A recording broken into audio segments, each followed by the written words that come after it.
स्वागत आहे तुमचं। सुरुवातच ही करतो की जो व्हिडिओ व्हायरल होतोय मी लढणार आणि जिंकणार तो तुमच्या कार्यकर्त्यांनी शेअर केला की ही तुमची पण इच्छा आहे?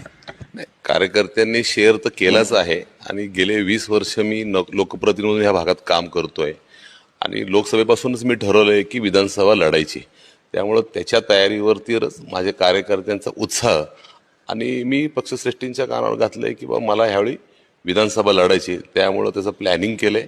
कार्यकर्त्यांचा जोश तसा मीही कार्यकर्ता 20 वर्षे माझाही जोश आहे, तर माझी लढायची तयारी त्यासाठी मी प्लॅनिंग केलंय आता।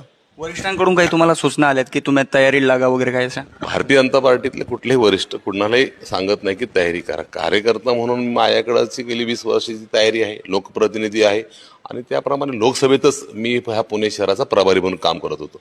त्यामुळे काम करत असताना ह्या शहरभर काम करताना मतदारसंघात सुद्धा कॉन्सन्ट्रेशन केलंय आणि मला वाटतं की ह्या मतदारसंघात मी मागेही सांगितलं की 28,900 पर्वती मतदारसंघात जो लीड मिळाला आहे त्यात 8,900 लीड ह्या माझ्या प्रभागात 28 मध्येच मला मिळाला आहे। आणि गेली 20 वर्षे मी काम करतोय या मतदारसंघामध्ये। लोकांची नाळ आहे, लोकांना काय हवंय ही सगळी माहिती आहे आणि मी ह्यावेळी तयारी केली आमदार लढायची।